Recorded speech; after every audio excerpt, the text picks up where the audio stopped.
হে WhatsApp বন্ধুরা, আমি আশিক। আর আমার কাছে পৃথিবীর শ্রেষ্ঠ কাজ মনে হয় পরোপকার করা।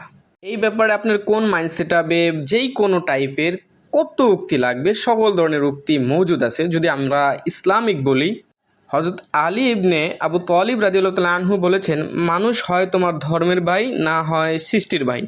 সেম হজরত ওমর ইবনুল খাত্তাব রাদিয়াল্লাহু তাআলা আনহু বলেছেন, আমি এই ভয় করি যে আমার শাসন আমলে কোনো পশু যদি পানির অভাবে মারা যায়, তাহলে আল্লাহ সুবহানাহু ওয়া তাআলা অবশ্যই আমাকে এর জন্য জবাবদিহিতার সম্মুখীন করবেন। তারপরে মানবতার সেবা করা ইবাদতের অংশ, যদি সে আল্লাহর সন্তুষ্টির উদ্দেশ্যে করে।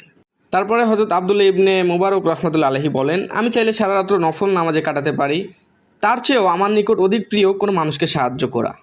সুফিয়ান আস-সাউরি রাহমাতুল্লাহ আলাইহি বলেন, সবচাইতে বড় ইবাদত হচ্ছে মানুষের উপকারে আসা। এটা শুধু কাজ নয়, এটা অন্তরেরও প্রশান্তি।